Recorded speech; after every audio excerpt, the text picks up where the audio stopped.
Hello friends, আবার একটি নতুন রেসিপি নিয়ে তোমাদের সামনে হাজির হয়েছি।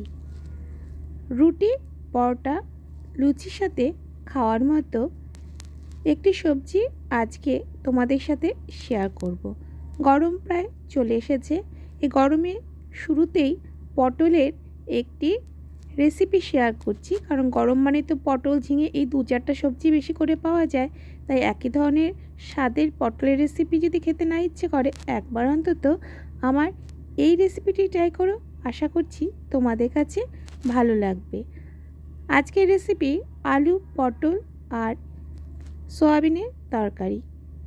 এখানে একটা বাটিতে আমি নিয়ে নিয়েছি গরম জল।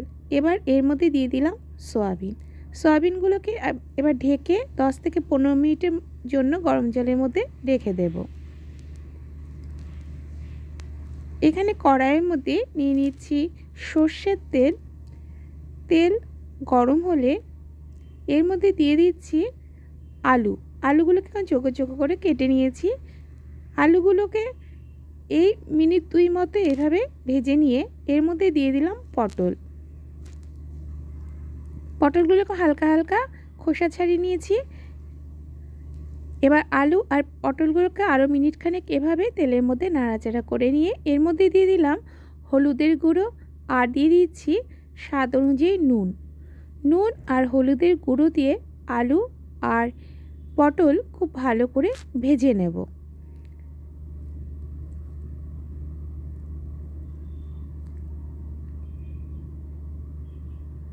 এই দেখো, পটল আর আলুগুলো কিন্তু প্রায় ভাজা হয়ে গেছে। এরকম লাল লাল করে একটু ভেজে নিতে হবে। এবার এগুলোকে তুলে নেব। আলু পটল ভাজা তেলের মধ্যেই দিয়ে দিচ্ছি আরও একটু সর্ষের তেল। এবার এতে দিয়ে দিলাম গোটা জিরে। এবার এতে দিয়ে দিচ্ছি মিহি করে কেটে রাখা পেঁয়াজ, রসুন, লঙ্কা আর আদার পেস্ট। রসুনের শুধু দুটো কোয়াকে আমি এখানে কেটে নিয়েছি। যতটা পারবে ঝিরিঝিরি করে কেটে নেবে, চাইলে তোমরা কিন্তু পেস্টও ব্যবহার করতে পারো। এরপর এতে দিয়ে দিলাম ক্যাপসিকাম আর টমেটো। খুব বেশি দেইনি, এই হাফ টমেটো আর হাফ ক্যাপসিকাম একটু বড় করে কেটে দিয়ে দিয়েছি।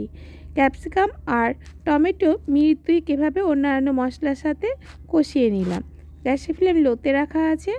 এবার এতে দিয়ে দিচ্ছি স্বাদ অনুযায়ী নুন আর দিয়ে দিলাম হলুদের গুঁড়ো। তোমরা চাইলে লঙ্কা গুঁড়োও ব্যবহার করতে পারো। এবার হলুদের গুঁড়ো আর নুন খুব ভালো করে মশলার সাথে মিশিয়ে নিচ্ছি। এবার এতে দিয়ে দিচ্ছি সামান্য পরিমাণের জল, যাতে মশলা কষানোর সময় নিচে লেগে না যায় আর পুড়ে না যায়। এই দেখো, এবার জল দেওয়ার পরে মশলাকে আরও মিনিট খানিক মতো কষিয়ে নেব। মশলাটা যত ভালো করে কষানো হবে সবজির টেস্ট কিন্তু ততই ভালো হবে। ভালো করে মশলাটা কষানো হয়ে গেলে এর মধ্যে দিয়ে দেব গরম জলে ভিজিয়ে রাখা সয়াবিন। কিন্তু দেওয়ার আগে এই সয়াবিনগুলোকে প্রথমে জল থেকে তুলে নিয়ে খুব ভালো করে এভাবে চিপে জলগুলোকে পুরোটা বের করে নিতে হবে। তা না করে জল যদি থেকে থাকে তাহলে কিন্তু মশলা সয়াবিনের মধ্যে ঢুকবে না, খেতে একদমই ভালো লাগবে না। এভাবে সব সয়াবিন থেকে জল নিংড়ে ফেলে দিয়েছি। এবার সয়াবিনগুলোকে মশলার মধ্যে দিয়ে দেব।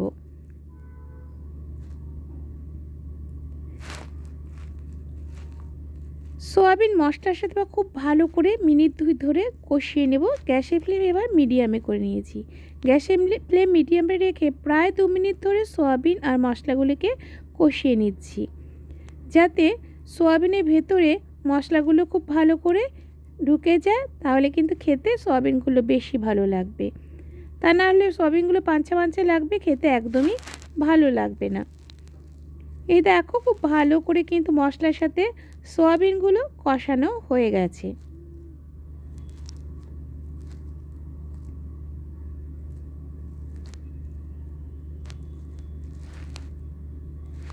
এবার এতে দিয়ে দিচ্ছি 1 টিস্পুন সোয়া সস। বেশি দেবে না, তাহলে খেতে ভালো লাগবে না। আর দিয়ে দিলাম 1.5 টিস্পুন টমেটো সস। এবার দুই ধরনের সসকে খুব ভালো করে অন্যান্য উপকরণের সাথে মিশিয়ে নিতে হবে।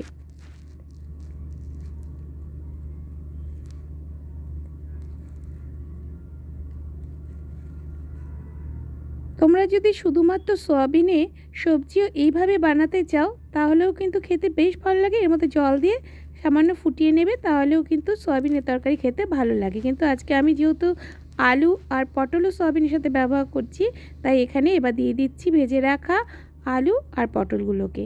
এবার আলু আর পটলও সয়াবিন আর অন্যান্য মশলার সাথে খুব ভালো করে কষিয়ে নেব। এই সময় গ্যাসের ফ্লেম আবার লোতে করে দিয়েছি। লোতে করে প্রায় মিনিট খানিক ধরে উপর নিচ এইভাবে খুব ভালো করে সব উপকরণগুলোকে মিশিয়ে নিচ্ছি। সব সবজিগুলো ভালো করে কষানো হয়ে গেলে এর মধ্যে দিয়ে দেব জল।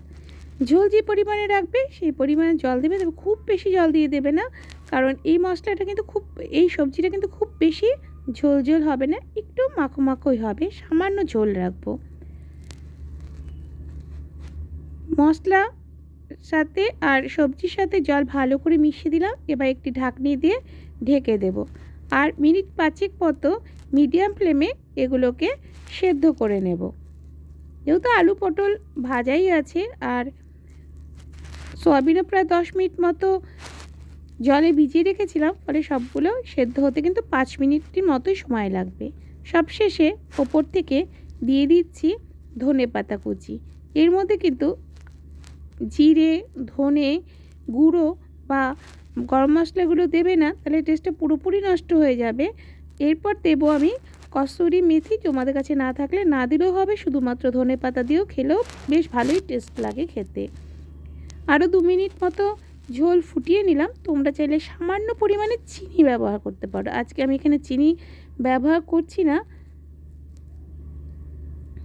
এই দেখো বন্ধুরা, কালারটা কি সুন্দর এসেছে। আমি কিন্তু এখানে কোনো কাশ্মীরি লাল লঙ্কার গুঁড়ো বা লাল লঙ্কার গুঁড়ো ব্যবহার করিনি, তাতেও কিন্তু কালারটা কত সুন্দর এসেছে দেখেই বুঝতে পারছো। এবার আমি গ্যাসের ফ্লেম বন্ধ করে দেবো। ব্যাস, তাহলেই তৈরি হয়ে যাবে ইয়ামি ইয়ামি আলু পটল সয়াবিনের একটি তরকারি, যা রুটি, পুরি, পরোটা সবের সাথে খেতে দারুণ লাগে। ভাতের সাথেও কিন্তু খেতে খুবই ভালো লাগে। তোমরাও বাড়িতে ট্রাই করো। যদি ভালো লাগে তাহলে অবশ্যই লাইক করো, কমেন্ট করো আর অনেক অনেক শেয়ার করে দিও। যারা চ্যানেলে নতুন, যদি চ্যানেলটি সাবস্ক্রাইব করা না থাকে তাহলে তাদের কাছে অনুরোধ রইল আমার চ্যানেলকে সাবস্ক্রাইব করে পাশে থাকার জন্য। আর পাশে থাকার বেল আইকনটি অবশ্যই কিন্তু ক্লিক করে দিও, তাহলে আমি কোনো নতুন ভিডিও দেওয়ার সাথে সাথে তোমাদের কাছে নোটিফিকেশান পৌঁছে যাবে। ভালো থেকো সবাই। ফিরে আসছি খুব তাড়াতাড়ি নতুন কোনো রেসিপি নিয়ে, নতুন কোনো ভিডিওর সঙ্গে। ততক্ষণের জন্য বাই বাই।